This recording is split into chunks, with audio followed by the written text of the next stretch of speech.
Hi guys, this is your instructor Tori Quizmundo, and I'm going to take you through some of the steps that you could use for your Excel final project. If you look on the screen, you can see part 2, the Excel final project, is going to have some specific requirements. So let's just take a look at some of those. You need to have your spreadsheet title merged and centered, a sheet tab name. You have to add some logical data, and that just simply means you add some numbers in there for your data. You need some formatted data, some cell borders, some fill color. You have to make sure that you have at least 2 types of formulas to calculate your data, like auto sum or average and maximum, something like that that you've learned in the class. You need to have your SmartArt. You need to have a shape, an image. You have to have a chart with a chart title, and then there's an extra 5 points that goes towards like the overall understanding of the project. So let's take a quick look at this and see how easy it is to create. So I'm actually going to use a student's file. Broderick Jones has given me permission to use his Word file, and this is his promotion that he created for the Microsoft Office Word final project, and I'm going to use that to create the Excel file with. So he has a diaper sensor, and so I'm going to create some data and some sales data for a diaper sensor. So diaper sensor, and I'm going to say that I sold this diaper sensor in maybe Raleigh, Charlotte, and maybe I sold it in Fayetteville. And I'm going to keep this as basic as I possibly can. We don't have to get overly, we don't have to get real in-depth with this assignment here. You can keep it pretty simple. I'm just going to say that I would like to do first quarter sales. So that would be January, February, and March. So I'll fill those months in. And actually, I'm going to insert another row here, and I'm going to put diaper sensor up here, and I'm going to call this first quarter sales. So far, I really just added some text in there, and this is as hefty as it has to get. You don't have to get all wild with it. Maybe in January, I sold 45 sensors in Raleigh. In Charlotte, maybe I sold 75. I have a kiosk in the mall, or I'm selling them online. Maybe I sold 100 in Fayetteville. So, you just put some data in there, just try to make it seem fairly sensible. I mean, it depends on what your product is. Maybe you sold 1 million. I don't know. That's fine too. All right. So we're going to make that go really high. Oops, I don't want that there. I'm going to come up here. We sold 150 in Fayetteville in March. Okay, 150. All right, so now that I've completed that, I've got a title up here.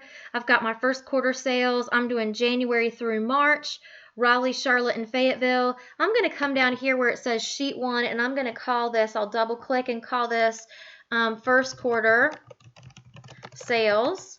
All right, and then I'm going to put a total over here, and maybe I even want a total at the bottom. Now I'm just going to quickly add my totals in there, select all the numbers I want added together, give it a blank spot for my answer. I've got my totals in there. If I do a control tilde, I can see that I've got formulas in there, or I can also go to my formulas tab and say show me the formulas. That's what I do when I grade your papers. So I can see I've got a sum in there, but maybe I'd also like an average. Okay, so I'll come in here and I'll do an average. And if I just use my little function up here, I can quickly choose average, select the cells that I want averaged out, B4 through B6, and say okay. And there is my average, and I can fill that across and get an average. So this here has a lot of decimal points after it, and I'd really like to keep that consistent. So on my home tab up here in my numbers grouping, I'm going to say I'd like to just decrease that decimal till it's a solid number. All right, so now I've got two formulas. I've got the sum and I've got the average, so that covers me on that. And then it's going to ask me if I could merge and center some cells. So I'll merge and center now because I have an idea of what I want this overall thing to look like. So I'll merge and center that. And then it's going to ask me to add a picture in there, and I don't want to work harder than I have to. So, I'm just going to come over here and get a picture from my Word file. Control C to copy it. Come right over here to Excel. Control V to paste it. Velcro that on. And then, maybe I'll stick this right up here in cell A1. Yeah. That's not too bad, huh? I could adjust it just slightly. All right. Maybe I'll put it on each side just to level things out a little bit. How about that? All right. There we go.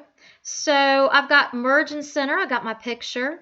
All right. I'm gonna want some kind of formatting on here. It's gonna ask me to put some cells on there. I've got to have some cell borders. So I'm gonna say here I'd like all borders, but underneath of Fayetteville, I'm going to say that I'd also like a thick bottom border, or maybe I'd also want, who knows, maybe I want a double bottom border there. That's cool too.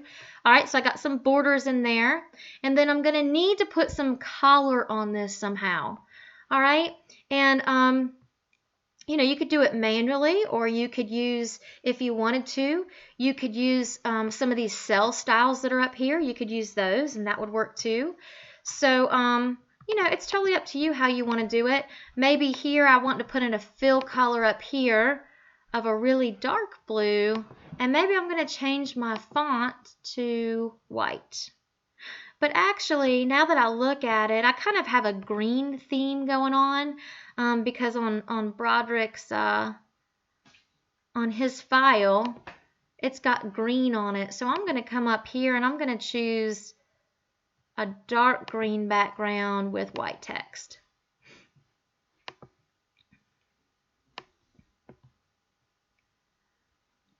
Dark green background and white text. All right.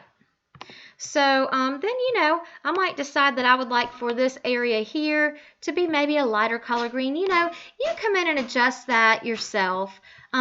We are not graphical artists here, so as long as you've got something that looks appropriate, it should be fine.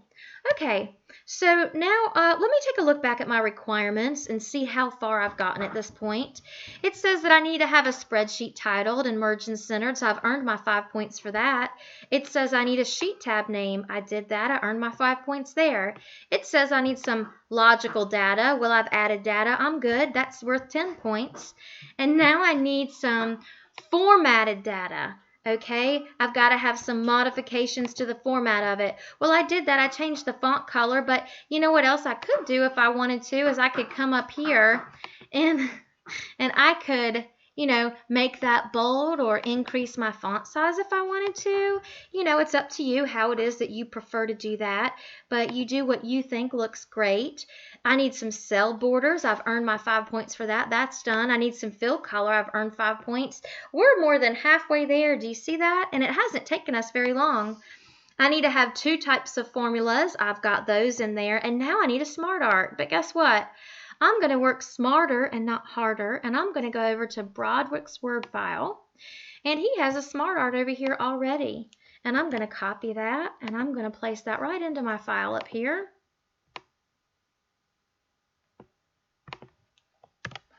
Control C to copy, Control V to paste, and I could put that right into my Access right there. I can put it right into my Excel right there. Okay, let's take a look at what else I might need. So I've got my SmartArt. It says I also need a shape. If I wanted to, I could pull a shape from my Word file, or maybe in my Excel, I'd like to sort of point something out like, I'm going to insert the shape of a circle. All right, under this one because that's kind of a low sales, and maybe I'm going to make the shape fill, no fill, and the shape outline red and, change the weight a little thicker. Okay, so I got a shape in there right there. That's my shape, that circle. But you could add any shape. Maybe you want to add an arrow or something like that. I don't know. You could insert any shape that you wanted to that you think would be appropriate. Maybe you're going to do a star or banner. And instead of a picture over here, maybe you'll put this little banner over here that says new or something,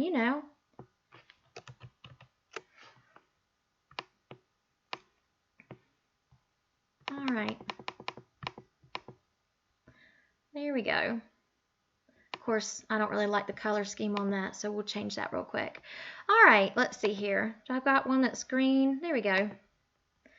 All right, so let's take a look back at my requirements. I've got a shape. I've got an image. Now I need to create my chart. And this here says chart created with data or totals. You don't put your totals and your data in there. So I'm going to click into, see this empty cell? Think of that empty cell as your starting point. If you've got a real basic file like this, click in there and select just your data, not your totals and not your formulas, just your data. But you notice I have my identifiers in there, January, February, March, Raleigh, Charlotte, and Fayetteville. All right, so I've selected everything there, and I could just come up here to recommended charts. Typically, a bar chart or a column chart is the most typical kind of chart. Selected that. I have got to give it a chart title.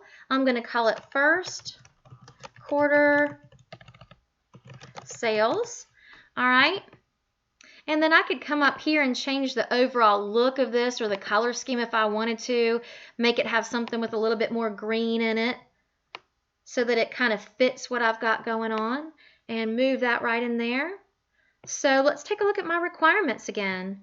It says that I need a chart, I need a chart title, and I need to make sure that I was understanding what I was doing. All right, guys, so in this little file here, we have completed everything that we needed to do in order to do our Excel Final project. I hope this helps you guys when you're creating your Excel Final project. Thank you, Broderick, for allowing me to use your Word file, and good luck to you guys.